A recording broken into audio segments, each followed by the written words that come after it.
بسم اللہ الرحمن الرحیم۔ السلام علیکم۔ حضرت خواجہ حبیب اجمی بر جلیل القدر اولیاء میں سے ہوئے ہیں۔ طریقت میں آپ حضرت خواجہ حسن بصری کے خلیفہ تھے۔ ابتدا میں بہت دولت مند تھے لیکن سود خور تھے۔ ہر روز تقاضا کرنے جاتے، جب تک وصول نہ کر لیتے اسے نہ چھوڑتے۔ ایک روز کسی مقروض کے گھر گئے لیکن وہ گھر پر موجود نہ تھا۔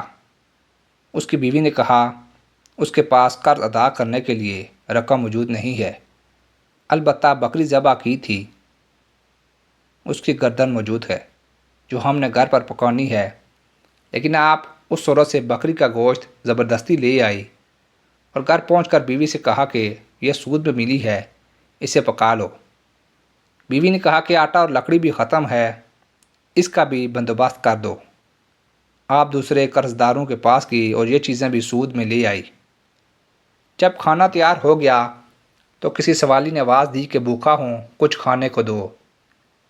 آپ نے اندر ہی سے اس سائل کو جھڑک دیا، سائل چلا گیا۔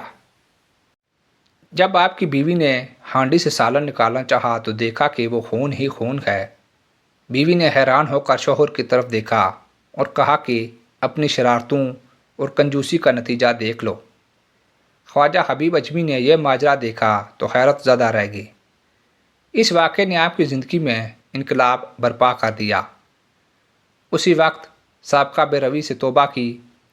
ایک روز باہر نکلے، راستے میں بچے کھیل رہے تھے۔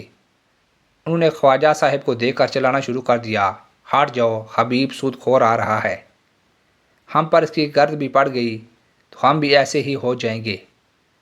یہ سنا تو تڑپ اٹھے، ندامت سے سر جھکا لیا اور کہنے لگے، ہے رب، بچوں تک تو نے میرا حال ظاہر فرما دیا۔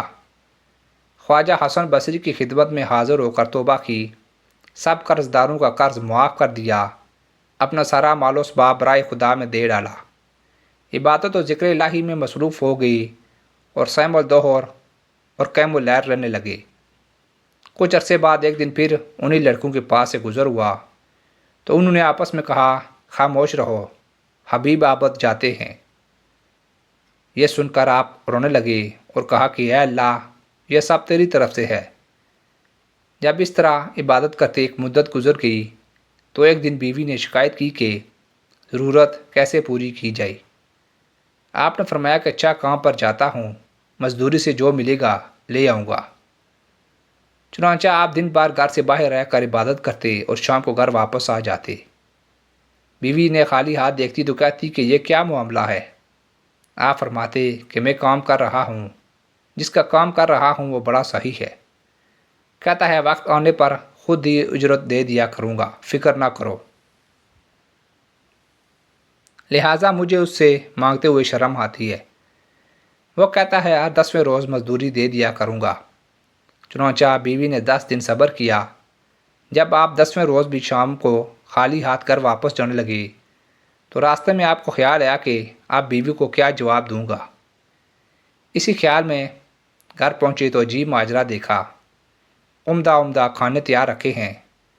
بیوی آپ کو دیکھتے ہی بول اٹھی کہ یہ کس نیک بخت کا کام کر رہے ہو جس نے دن رات کی اجرت اس قسم کی بھیجی اور 3000 درہم نقد بھی بھیجے ہیں، اور یہ بھی کہلا بھیجا ہے کہ کام زیادہ محنت سے کرو گے تو اجرت زیادہ دوں گا۔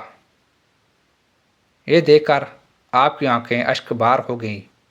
خیال گزرا کہ خدائے پاک نے ایک گناہگار بندے کی 10 روز کی عبادت کا یہ صلہ دیا، اگر زیادہ حضور قلب سے عبادت کروں تو نہ جانے کیا کچھ دے۔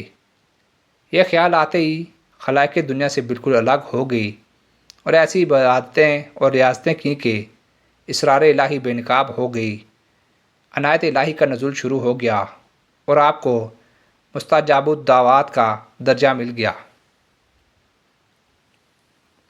حقیقت یہ ہے کہ اللہ تعالیٰ کس کے محنت رائے گاہ نہیں جانے دیتے، بے شک جو جتنی محنت کرے گا اتنا صلہ پائے گا۔ اس واقعے سے ہمیں یہ سبق ملتا ہے کہ ہم اپنے گناہوں سے سچی توبہ کر کے لوٹیں گے تو اللہ تعالیٰ ہمیں ضرور قبول فرمائیں گے۔ اس لیے ہمیں مایوس نہیں ہونا چاہیے بلکہ سچی توبہ کر لینی چاہیے، اسی میں ہماری نجات ہے۔ اللہ تعالیٰ ہم سب کو عمل کرنے کی توفیق عطا فرمائے، آمین یا رب العالمین۔